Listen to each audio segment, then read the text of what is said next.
Hello and welcome to MySecurity TV and our Tech and Sec Weekly. My name is Chris Cubbage. I'm the Executive Editor with MySecurity Media, and this is our Friday morning episode. We're going to be crossing over to Boston very shortly and looking at IoT security and the ways that criminals and threat actors are avoiding endpoint detection. And very interesting pre-interview I just had with Etay Maor, the Senior Director Security Strategy with Cato Network. So this is going to be a good session with Etay, looking at a range of different vulnerabilities, but also how we can protect our endpoints as well. And a good segue for that is we're going to be joined by Chris Althaus, the Chief Executive Officer with the Australian Mobile Telecommunications Association, or AMTA, and we're going to be looking at 5G and why 5G matters. And this was a good sort of segue from our cover feature for the Cyber Risk Leaders magazine, our last issue, where that was literally our cover feature for why 5G matters.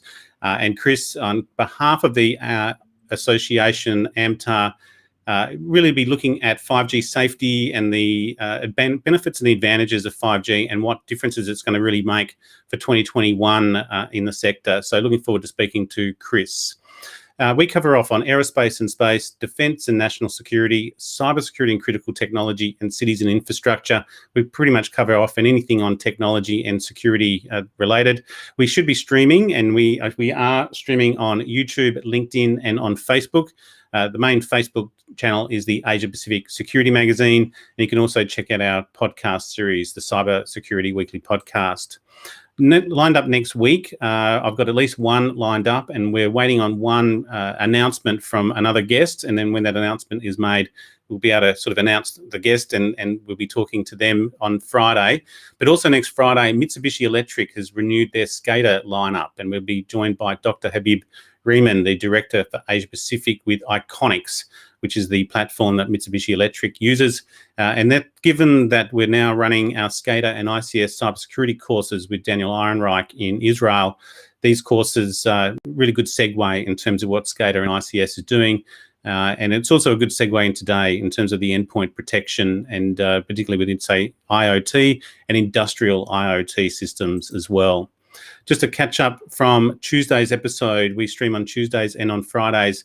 We also went off to Israel and were joined by Amir Beery, the founder and CEO with Camiro Tech, and looked at their portable ISR through-wall imaging system. This will get you images through walls at 100 metres distance, and they have a range of sort of Zava platforms, but this is the latest for their long-range system. Very interesting. And we also were joined again by Lloyd Damp, the founder and CEO with Southern Launch, and their approval for the Canuba test range. So very good to see Lloyd again, and that episode is now available. And just the week prior, just before Easter, and these are still obviously available, is the market updates for video surveillance systems and CCTV systems with Jeff Park at Seagate, and also Chris Flaherty. We looked at the space developments for 2021 so far for the first quarter of 2021. Please nominate women in security in the ASEAN region, particularly if you cover Asia Pacific. But for the 10 nations of ASEAN, if you have women in the security roles, whether it's cyber, physical, and related, then please make sure that you're nominating them. And nominations are going strong. And just promoting our Singapore correspondent, Jane Lowe, and her latest podcast, Deepfakes, Seeing is Believing. And again, very interesting. There's the Cyber Risk Leaders magazine available on the marketplace, and our cover there, Why 5G Matters. And thank you to RSA and their Secure ID suite. In fact, Etay used to work for RSA, and also ALC and their cybersecurity certification courses. Please check them out, and thank you for your support to ALC. If you want to support the channel, check out our merchandise. There's a range of different merchandise on the MySecurity TV shop, and that is enough from me. And I'm going to bring in Etay Maor, the Senior Director, Senior Director Security Strategy, Cato Networks, there in Boston. Etay, thanks for joining us. Thank you for having me here. Very good. Just a slight delay there. I thought you were on mute, but it sounds like we're all okay. We had to have a tagline, so we went with the 5 new ways criminals avoid endpoint detection, but that might be oversimplifying it if we just stick with the 5 as well. Now, you do have some slides that we can speak to as well, and welcome to sort of walk us through, and for the audience, if you don't know Etay, formerly Insights, RSA, and IBM, so quite an extensive background, and also an associate professor with Boston University. Is that right, Etay? Boston College, Boston University. College. same as summer. So, yeah, look, talk us through. You're with Cato Networks. We're not doing any sales pitches. This isn't a sponsored session, but definitely some of the things that you were showing me before pre-interview looked very interesting. So I'll let you sort of hand over and have a look at evading detection on the endpoints. Excellent. So again, thank you very much for having me here. And yeah, we will be talking about how cybercriminals are and have been evading detection, endpoint detection.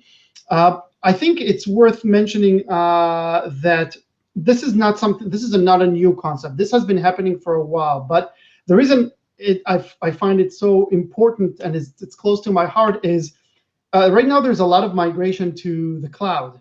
And because of that, we're seeing different new types of threats adapting, but it feels to me like in the security space, we are still using the on-prem, kind of approach to detect some of these threats. And it's not a fair fight. They're evading detection. It's really similar to like getting a knife to a gunfight. We're not fighting. The fight is not on the same level. But in order to understand where we are today, it's worth taking a look at some of the things that have happened, as well as maybe rethinking some of our approaches and strategies. So I'm going to talk a little bit more high-level strategy. We're not going to get into the real nuts and bolts, but I think it is important. Just let me know if you can see my slide. All good. Okay, excellent. So before I even get into the examples, and I actually worked specifically, I wanted to bring you an example specifically for Australia for something that I tackled actually at my time at RSA.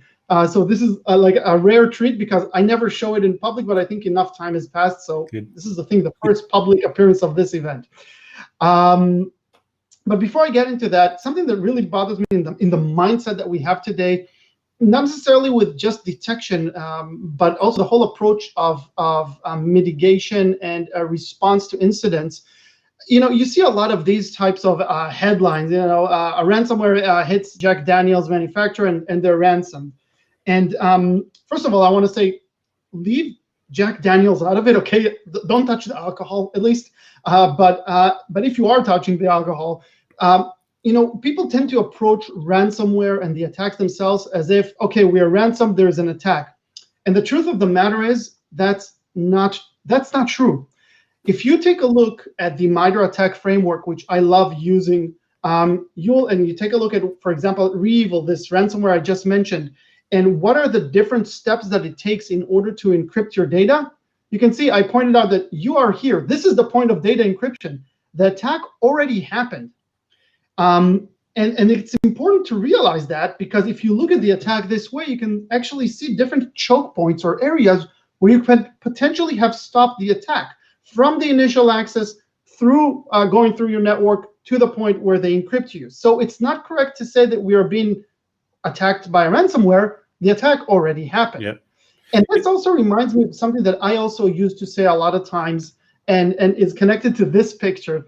You hear this in a lot of security conferences where somebody would say, the attackers, they just have to be right once, and the defenders have to be right all the time. And I would even show this picture and say, here, this is our situation in security. We have to put so many locks around everything, but it's enough that one of the locks is open. And actually, if you take a look at the picture, it doesn't matter which one lock is open, this whole thing falls apart. Then the attackers are in. Yeah. I think we should. But that graph you've just shown is very similar to the cyber kill chain. Yeah. So this is the MITRE attack framework. Yep. The kill chain is a little bit more strategic. This actually dives into the specific nuts and bolts of the attacks itself. You can see the different 11 tactics on the top, from reconnaissance to impact, and then the different techniques. So I think if we challenge this and say, it's not that the attackers need to be right once. If you take a look, and I move back again to these slides, if you take a look, we could actually have stopped this attack in many different places. So the attacker actually has to be right a lot of times in order to fully conduct their attack. So let's try to change kind of this mindset of, they only need to be right once. No, they have some hard work in their hands as well. I'm not saying a defender always is always the one that doesn't have the upper hand, because the attacker has the initiative, and he does have some capabilities that the defender might not have. But we need to change that mindset. And it is about making it harder for them, isn't it? As you say, it shouldn't be easy, and depends on which layer they work on. But as you say, even if you're stopping them at a couple of points here, they might still find a way, but it makes them work harder. Yeah, and don't get me wrong. I mean, any security vendor that will tell you, hey, if you use me, then your problems are over, just kick them down the stairs, because there's no such thing. We know that, it's all a matter of time and effort, and can you really protect yourself against a nation state that decided that you're the most valuable target in the world? Probably not. But if you do use a layered approach to detect and mitigate these threats, you're at least not the lowest hanging fruit. And like you said, you're making it harder, and maybe they will go to somewhere else. Yep, absolutely. Now I'm actually a little bit excited to show you the next couple of slides. So a little bit of background, and this is directly to what we talked about, endpoint detection, detection evasion, and specifically antiviruses and how malware can evade antivirus. And I took a couple of screenshots from a video, a little bit background of this video. This video was taken in 2013. It was by a gang that was targeting Australian banks, and their malware not only stole information from the user, but it also took a video of their desktop. So as soon as the user went, it didn't record everything, but as soon as the user typed www.australianbank.coau, then it would kick in and start recording the screen of the victim. And that was during my time at RSA. I had an amazing group of researchers. They actually fought this cybercrime gang, and they obtained the videos of this group. And I'm going to share a couple of screenshots from one of the videos. I tried to obfuscate the name of the bank. I think it's pretty obvious who it is, but I can tell you that we already disclosed it way back then to the bank. And it's about 8 years old by now, so I'm not that worried about it anymore. So here are the screenshots. So this is, again, keep in mind, this is from a victim's device. There's a malware on the victim's device. Yeah, I can see already that. There's a malware on the victim's device, and it's recording everything the victim is doing. And it's really interesting because there are a couple of things to notice here. First of all, you'll notice I hid the customer ID here, and then the victim had to enter a password using this virtual keyboard, which is, by the way, part of this cat and mouse game between attackers and defenders, right? We created passwords, so they said, okay, we'll do key logging. And we said, you know what, you're doing key logging? We'll create virtual keyboards, and this way nobody will touch the keyboard, right? There's only going to be mouse clicks. So they said, okay, we'll take videos or pictures of those virtual keyboards. And so you can see that the victim entered the password. The attacker already has it. And then the victim logs in. Now notice what happens. This is interesting. As soon as the user clicks login, he's asked to change his password. Now this still looks like it's coming from the real website. Actually, the URL is of this bank's website. But this is called HTML injection. This is the malware injecting HTML to the victim and changing the actual login flow. The bank didn't ask for a password change. It's the malware. But what was really interesting about this video is that the victim was smart and was suspicious. And he said, you know what, this looks a little bit weird. And instead of changing their password, what they did is they clicked on their antivirus and said, scan my computer, because they were suspicious that something is wrong here. And it scanned the computer and came up as protected. Yeah. Now you see the irony here. There's a malware on the device recording the antivirus saying there's no malware on the device. So this is a good example of how easy it is for malware to actually evade detection on endpoints. It's one of the many ways, they develop so many different layers. The malware, people tend to think of malware and Trojans as a piece of code that arrives at your computer and starts, creating havoc. But it's not like that. They have droppers and they have cryptors. They're polymorphic. Some of these capabilities of evading detection include killing the antivirus, as you can see here, or evading the antivirus before even deploying the main payload. And we're just talking about an end user. We can, of course, take this also to the corporate side and talk about how a malware evades sandbox solutions, and how it actually takes advantage of the fact that a lot of the solutions today are siloed. There are a lot of very good solutions, but if they're not integrated, or I should say converging into one area, then you want to have a real good view of the threat landscape.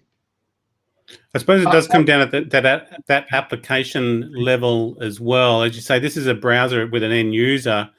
I suppose the same thing can be happening at a application level once they're in your network, and this is how they can potentially move laterally as well. As you say, those droppers and those types of things. This is obviously web browser based, but others within applications, once that vulnerability, that malware is in there, they are very cleverly programming that malware to do a variety of different things or open doors. Yes, and actually you touched upon a point which I think is extremely important, which is also the vulnerability aspect. Now, sometimes people hear about these things and say, "Oh, wow, a vulnerability. You know, how would I even find a vulnerable server if I'm an attacker?" Don't get me wrong. I'm not suggesting anybody on this stream does this, right? Don't go and look for vulnerabilities and try to hack them. But if you're looking at it from a defender's perspective, if I'm a defender and I'm saying to myself, if I need to think like a criminal, like an attacker, how would I identify a vulnerable server? Well, fact of the matter is today, there are a lot of free tools out there that will allow you to actually scan for vulnerable servers. And if it's okay, I'll move out of the slides for a second to my browser. So I assume a lot of people are familiar with Shodan. Let's actually take a look at Shodan. This is Shodan. For those of you who are not familiar with Shodan, Shodan is a search engine. Well, it actually says here in the search engine for devices. Just like Google indexes web pages, this indexes services and devices. So it's really easy to start looking for devices, especially if they're not properly secure. So, for example, I can type in here HipCam, which is a type of camera, and I can say country, Australia.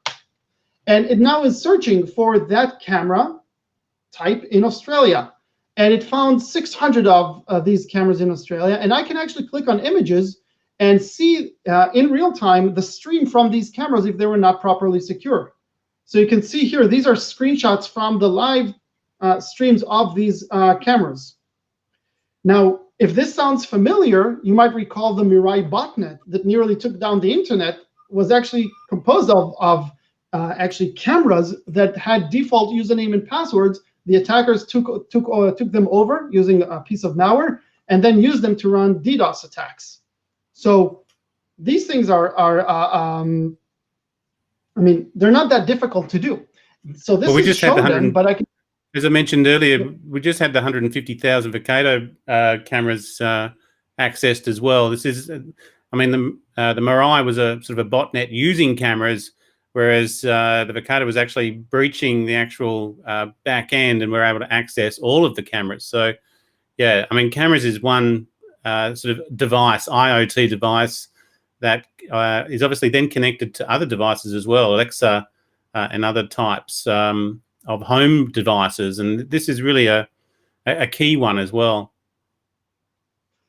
Yeah, and I mean, the search here, I can search right now, for example, to different like Nest type of products, to smart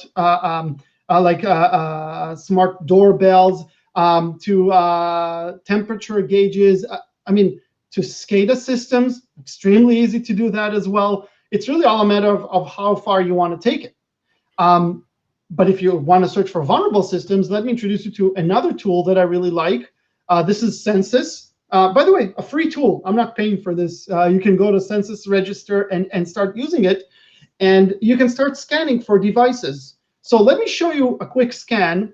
Say I wanted to search, and I'm going to use a very, very old vulnerability, the Poodle vulnerability. I like using it because it's so old, it kind of like paints the picture of where we are. So if I search for Poodle vulnerable systems, first of all, before I even search specifically, I don't know if can you see the number here under results? Yep, 3 million.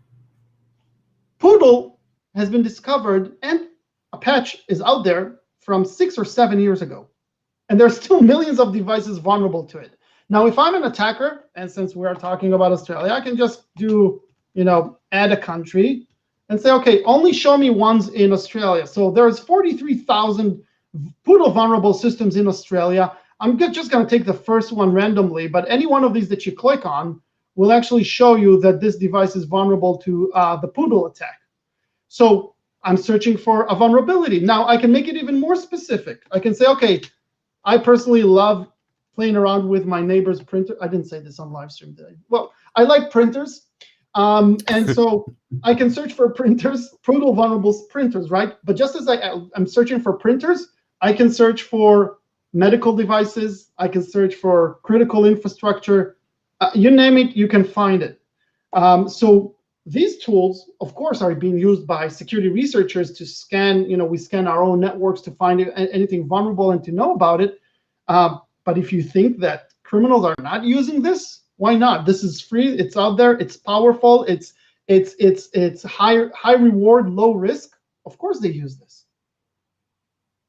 So it goes back to a lot of it going back to the people and to the human of, hey, why didn't we patch that server? Well, it's things like the 0 days as well that are sort of critical. It's something we covered yesterday in the SCADA course.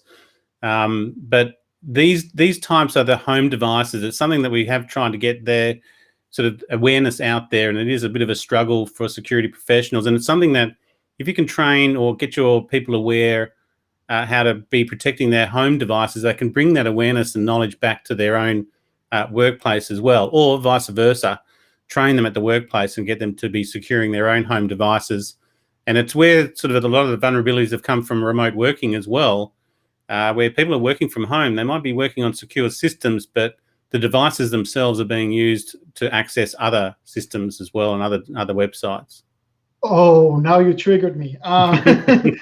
Working from home. I mean, this is something that has been accelerated due to the COVID pandemic. And when you're working from home, there's a lot of challenges. First of all, some people, they use the computers, their personal computers, for business, or they bridge different networks or bridge different computers. Or, I need to transfer a file. Just take this USB, plug it into one computer, move it to another. You don't know what you're bringing over. Not to mention that your computer is now connected to your home network. Now, if you're an organization and you have workers at home in that kind of scenario or that kind of environment, I mean, I'd be really worried because everything is now not under my control. When the worker is in my office, he's behind the firewalls and everything that I have here. He's working from home. I don't know if I can secure him properly. And from the victims, I'm already talking about them as victims, but the worker perspective, I mean, they want to be secure. They try to use different technologies. Sometimes we're now even abusing, I would dare say, abusing some of these technologies, like VPN, right?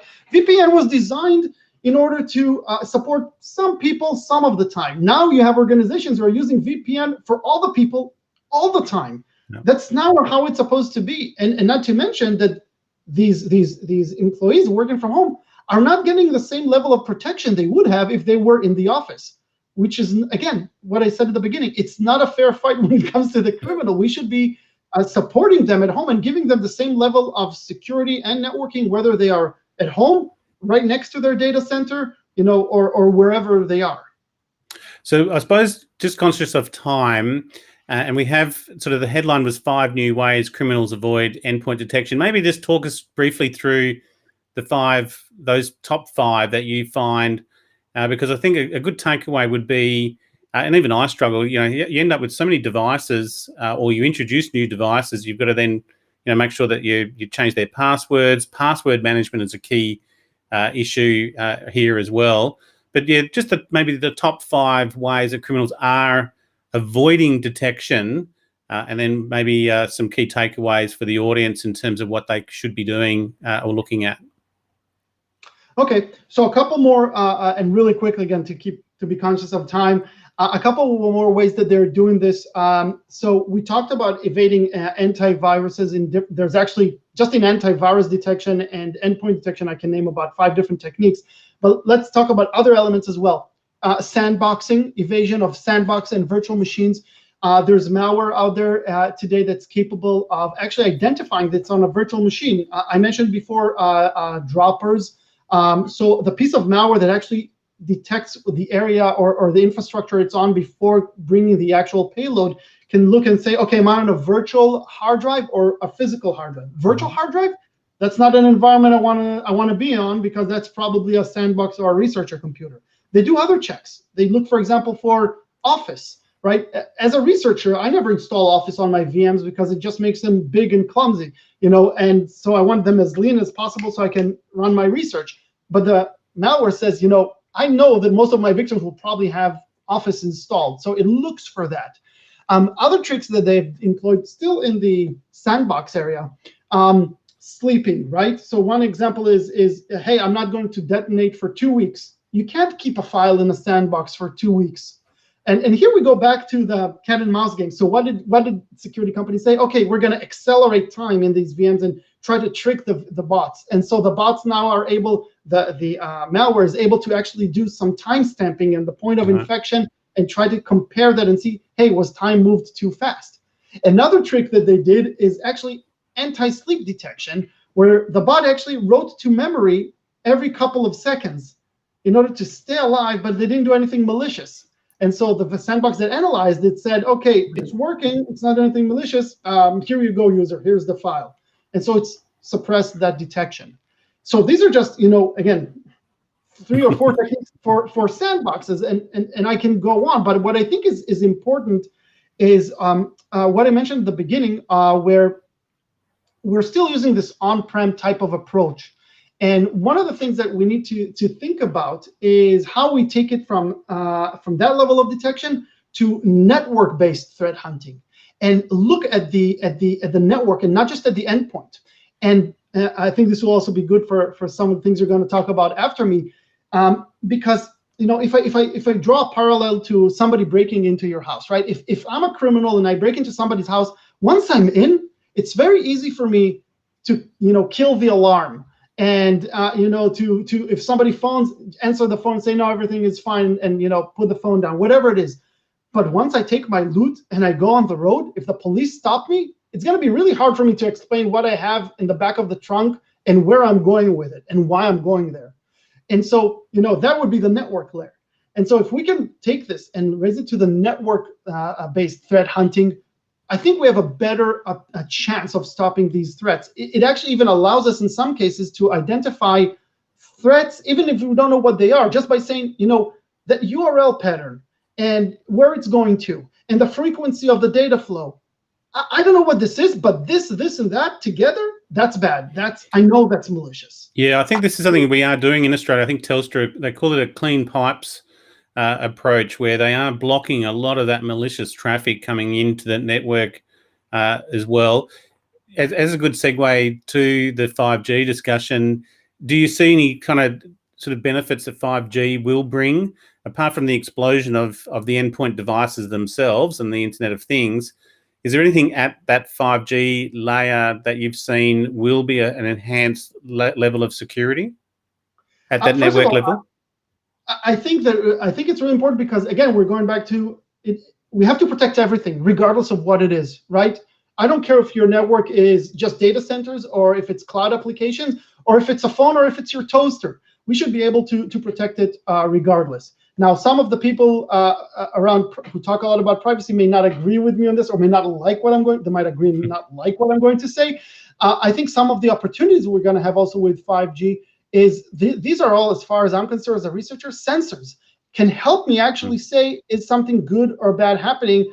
Like if I have so many of these sensors around me, security solutions can say, on the cost of some privacy, Etay can't be logging into his bank right now from his home IP because he's in his car driving. There are already certain solutions that say, hey, Etay's phone is like this, not like this, because I'm sleeping, and it's like this. So how is he typing into his bank account right now? So is that behavioral, the behavioral analytics at the device level, right? Mm-hmm. Yeah, exactly. So, and I think that's where we have covered these, and just for the audience, it's something that we'll see in the playlist, but we've covered off on sort of botnet automation. We've covered off on the device analytics as well, and the behavioral analytics as well, and they are quite smart but it's also that Internet of Things and sort of creating those patterns and then using that as a security tool is one thing that we do have. But again, you raise so many sort of opportunities for attackers to use different methods, adapt that cat and mouse game. We've seen it across all of our years, unfortunately, but it is the way that they go. If one way doesn't work, then they'll use another way. Something we have raised in the SCADA is the physical security becomes important then, as well as access to those devices becomes paramount also. So on that note, and Chris, our next guest, just checking that you're there. If you could turn your camera on before we move over. And also for the audience, here we go. So we can do a segue. Just for the audience, I don't think we're streaming on LinkedIn today for some reason. I'm not getting a feed, but we're okay on Facebook and YouTube, but we'll put the recording out there. So Etay Maor, the Senior Director, Security Strategy, Cato Networks, thank you for a very insightful session there, particularly on Census and Showdown. I think it's the first time we've actually displayed them on our show, so it's actually good to have them as an example. And I think we will have you back down the track, mate. And thank you for staying up late there in Boston. My pleasure. Thank you for having me on. Thank you very much. Very informative. Thanks, Etay. I'll let you go. All the best. Cheers. Okay, and for our next guest, thank you so much to Etay and also to David for setting up that interview. We're going to bring over Chris Althaus, the Chief Executive Officer with the Australian Mobile Telecommunications Association, or AMTA. And Chris, just bringing you on now. Nice to meet you. Hey, how you going? Good to see you. Thank you for your time. You're welcome. Now, this came from a media release, an approach from AMTA. And as I mentioned, it's the feature story of our magazine, our Cyber Risk Leaders magazine. Latest edition was 5G, Why It Matters. And that was really talking about in the context of all of technology, virtual reality, augmented reality. The list goes on in terms of what we are going to be seeing with 5G. And there was a bit of a safety slant from your approach as well. So maybe introduce AMTA. We've not met you before, and then we'll sort of dive into 5G and the key messages you want to get out to not just our audience, but to the general public as well. Yeah, look, thanks very much, and it's great to be talking about this material. Obviously, AMTA is the industry association that represents the mobile sector. So we represent virtually mobile end to end. So the carriers, the infrastructure vendors, the device manufacturing sector, and related entities to the industry. So it's a fairly comprehensive representation of the sector. And of course, we've spent the last several years talking about 5G.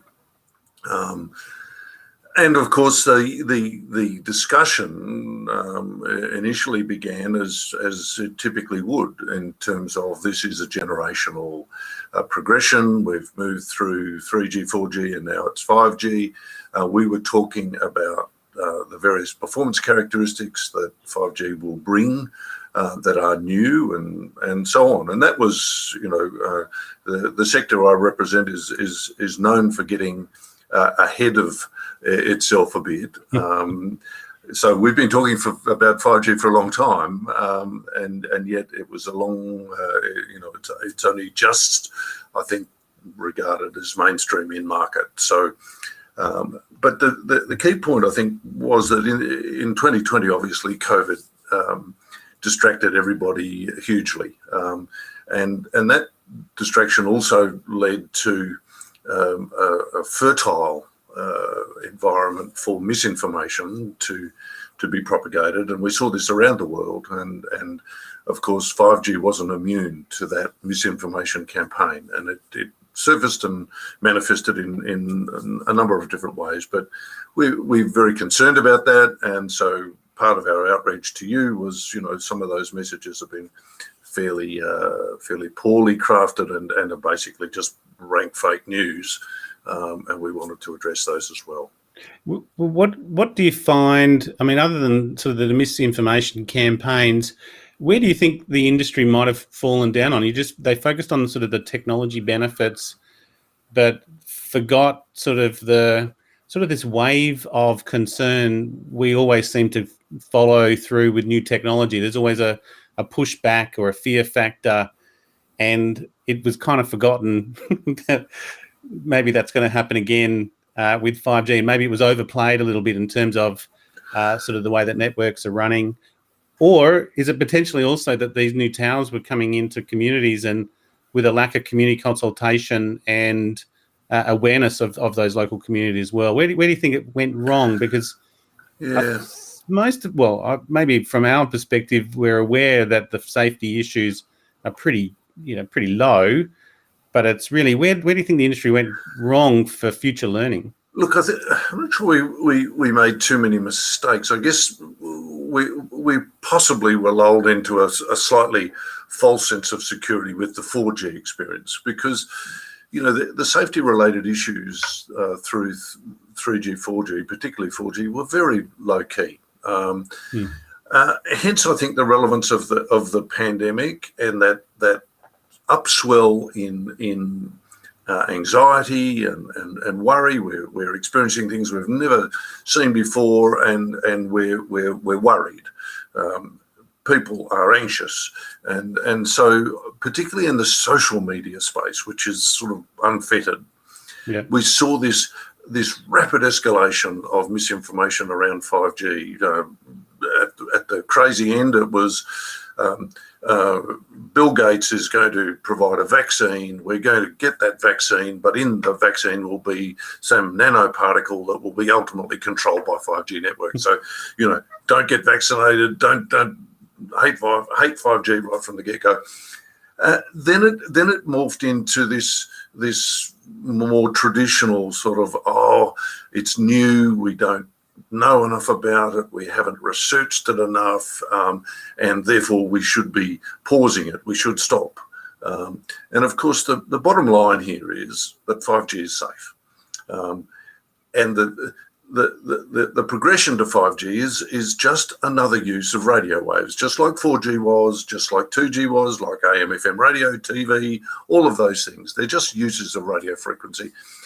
Now, if we made a boo-boo along the way, I think we didn't go early enough to the things that were different, and perhaps there was concern in the community, for example, that 5G frequencies would include millimeter waves. Now, no one knows what millimeter wave spectrum is out there in the general population, but they were hearing discussions of higher frequencies. And of course, the very, very easy segue is higher frequencies means higher power.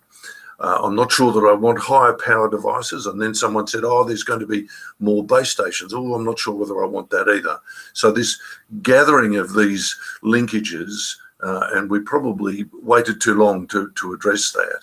Now, the reality is millimeter wave spectrum is actually in many ways lower power.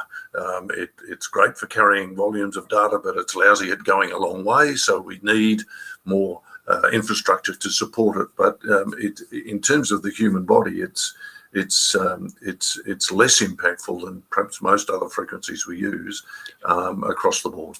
And it does sound like you've just been kiboshed by COVID-19, the timing of sort of the rollout, because I was hearing we're pretty much right on schedule in terms of the rollout, from what I was hearing sort of 3 years ago. And here we are, 2021, and as you say, it's mainstream and being rolled out across, particularly here in Australia, but elsewhere around the world. And then along comes a pandemic, and from a conspiracy theory perspective, that's a perfect link for the two. So yeah, as you say, the build-up may be reasonable not to have foreseen such an overreaction to it. So. Let's put the safety aside. I think the argument's been made, although there's still a discussion that the industry will need to be managing on the longer term. That's not going to go away for some. You just can't convince some people. But maybe we can still stay on to the benefits of Sure. 5G and how it's going to come. But I will say I've got 5G here in Sydney, and they seem to be doing a lot of maintenance on it. It's all over the place. Sometimes she's up there at 40, 50 megabits per second, and then gets up to 100, and then it's down to 1. So Optus and I are not good friends at the moment. I see. Okay. But yeah, just how's the rollout going here in Australia? It's a bit of an update, and then two, sort of the benefits that we will get. Well, the rollout is rocking and rolling, literally. Yep. We were an early mover on 5G, so we started the get-go in 2019. A range of circumstances, not least of which was COVID, have slowed things a little bit. But really, all of the major network operators are deploying 5G pretty much as fast as they can go. Really important moment coming up shortly is the auction of the 26 gigahertz millimeter wave spectrum, which will add to the suite of spectrum available to support 5G. But really, Australia's capacity in 5G and rollout activity in partnership with 4G. I mean, ultimately 5G will be a standalone, but right now it's very much in partnership with 4G, and we've got great 4G networks. So things are going quite well. There's always challenges, and it's new. I, like you, have the benefit of 5G where I'm located, and I've got a couple of colleagues in the cloud sector, and I send screenshots of my speed test and just to stir them up on a daily basis, because I've had a top out at 750 down. So that's really getting incredibly quick. And that's where the benefit story starts, doesn't it? I mean, we've just got an insatiable appetite for data. COVID proved it as we all went home. Data volumes have been rising anyway, but the pandemic shone a very bright light on our connectivity demand and data demand. That keeps moving. So 5G is going to do two really important things. One, it's going to enable capacity. Secondly, it's going to enable much, much lower latency, so speed. And then perhaps the third corollary of those two things is it's got this incredible ability to allow connections of billions of things. In your previous guest, you were talking about IoT. Well, the sensor world, the use of IoT, that explosion of data points, you're going to need the 5G network to support that. And one of the other sort of more technical parts of 5G, which is just completely brilliant and new, is this concept of network slicing. So you can partition your network and deliver one suite of characteristics to one customer and then a completely different suite. You could be an IoT researcher that wants a ping from a range of sensors once a month, or you could be someone designing an autonomous vehicle and you want basically 1 millisecond latency to ensure safety, etc. So all of these things are possible. They're possible at scale, and it is going to, for the consumer, it's going to be a speed capacity story, and the involvement of artificial intelligence, AR, VR, etc., is just going to make the entertainment opportunity just off the charts in terms of realism, etc. But once we step away from sort of perhaps the more mainstream consumer uses, and that includes obviously your smart home, your smart city, your smart car, etc., we really see 5G as the bedrock for the industrial internet. And this is where the big change comes, because this technology starts to invade the manufacturing sector, the agricultural sector, health, transport, logistics. Every part of the economy is going to be impacted by 5G as applications and services are designed for specific end users. That might be how you best grow blueberries at one end, or where your cows are at another, or where your trucks are, or how your pacemaker's working. It really goes across the board. So this connected society, network society, is going to be fundamentally supported by 5G, because one of the key characteristics across the board in all of what we're talking about is mobility and the ability to get signals to and fro at speed, at capacity, in virtually every aspect of how we live and work. We talked about just previously IoT security, and it was raised in terms of the benefits security at the network layer can have. And one of the sort of the applications we talked about, sort of the Internet of Things, is the sort of the behavioural analytics applications to understand what the device is and should be doing and the like. Is there anything at 5G that you've seen that can apply, apart from that behavioural analytics of the device, at the actual network layer? Is there enhanced security of the network and how that might be operating? Look, there is, and I'm not privy to the detail particularly, but you know, the nexus between privacy and security is paramount across all networks, regardless of generation, and that includes 5G. And it perhaps goes up a notch with 5G because we are starting to talk about connectivity that is pervasive throughout industries and throughout infrastructure. So when we're starting to talk about the control of our cities and our infrastructure and our homes, cars, etc., never has that security, privacy nexus and the ability to manage that been more important. One of the things, without the technology of network security is way beyond my knowledge base. But one of the things that 5G is going to bring, which is incredibly important, is when we've looked at the amount of bandwidth that typically has had to have been allocated to that security environment.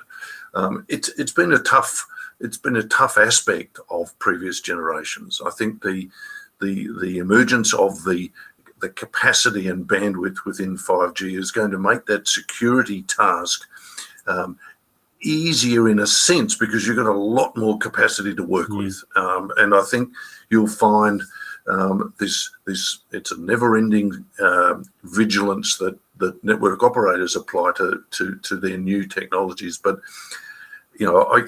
I guess the short story is, when you're looking at a 5G network, you've got that much more capacity to play with and respond and manage, etc. And you're going to need it because it is going across all platforms and into areas where we've never been. Well, as I mentioned, the impacts from 5G on everything from sort of the processing power, the way devices operate, we're seeing that perfect storm. And a lot of what we're seeing in the devices and the processing power and the data that we're using, that 5G overlays it. Without that 5G, we'd be having all these powerful standalone systems and devices. The 5G now brings us up to that connectivity level that can handle that level of data that we're generating at the device level and at the endpoint. So I think that's kind of the key answer that we've learned, is that's why 5G matters this time around, is our devices are generating so much more data, so much more powerful, and it's also being brought together at that network layer now that 5G can handle it and give us that mobility, as you mentioned. What would be a percentage of the rollout here in Australia, and then how are we sort of related back to sort of Asia Pacific, and how are we sort of comparing to the region? Look, we're comparing incredibly well.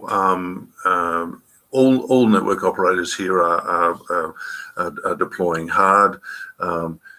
Most major metropolitan areas have got good and improving coverage every day. Operators are getting out into the major regional centres, and the technology itself is lending itself to solutions in areas. I think one of the things that's probably notable is that it's happening at speed. It's a rollout and a delivery and a changing environment that's perhaps happening faster than any generation prior to. And of course, Australia is a global leader here. We're tiny in terms of scale, but we are right up at the front end in terms of network quality and 5G development.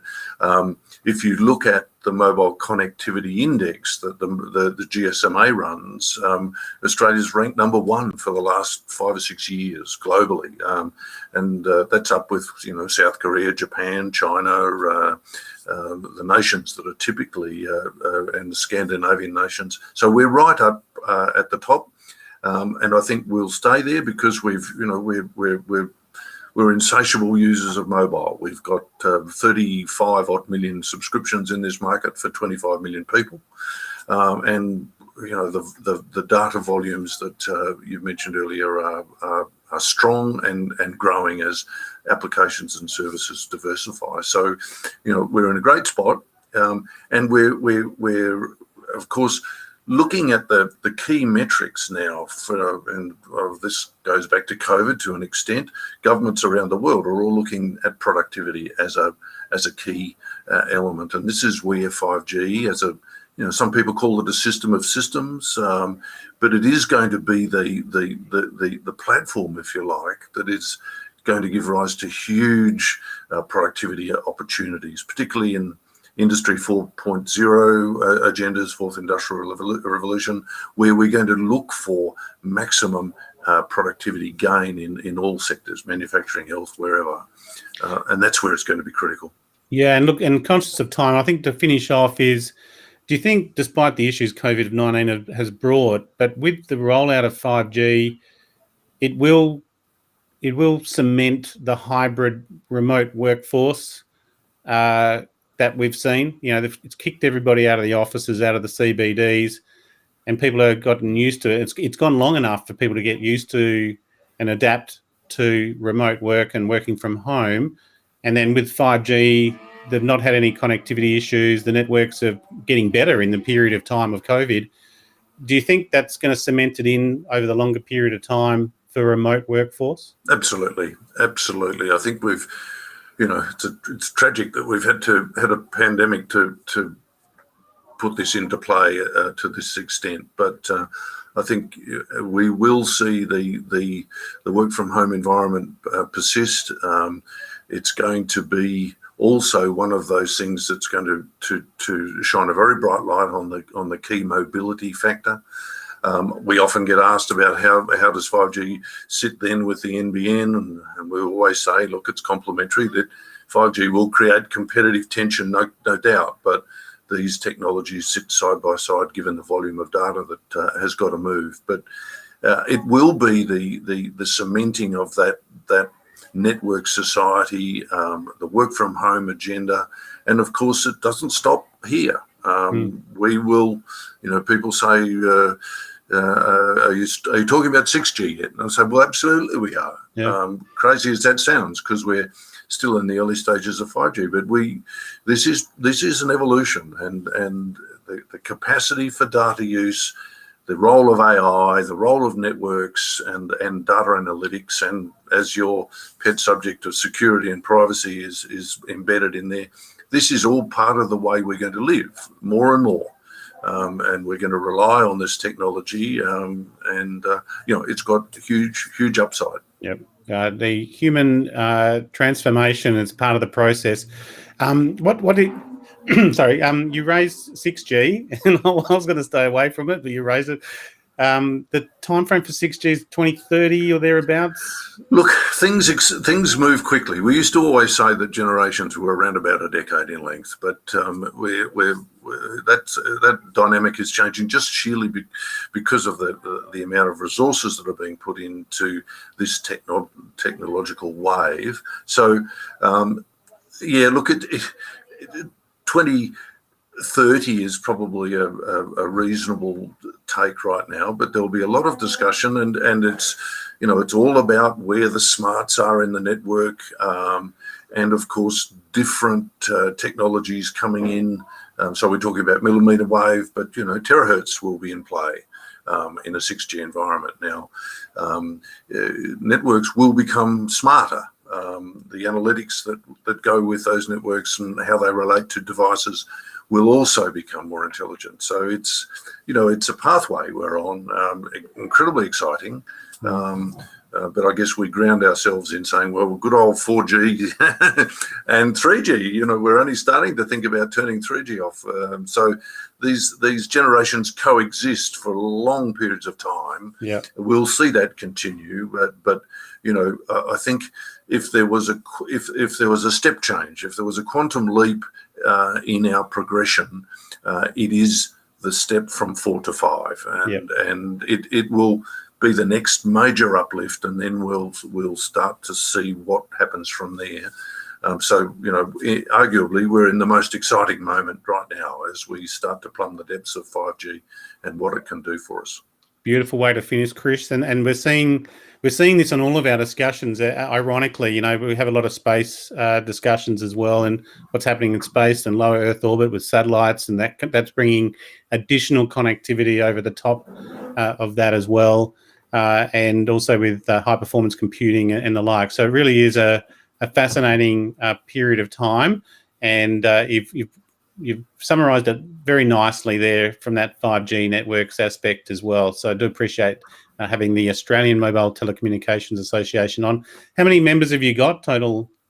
We've got 30 or 40, so not a huge number, but of course, it's a tremendously pervasive industry, but small in number because of the obvious capex requirements in order to play the game. But we're and look, it's a part of the Australian industrial scene now, which is, I often describe it as there's never been a more successful marriage in technological terms. When we married the mobile phone with the internet, created the smartphone, we'll never look back from that.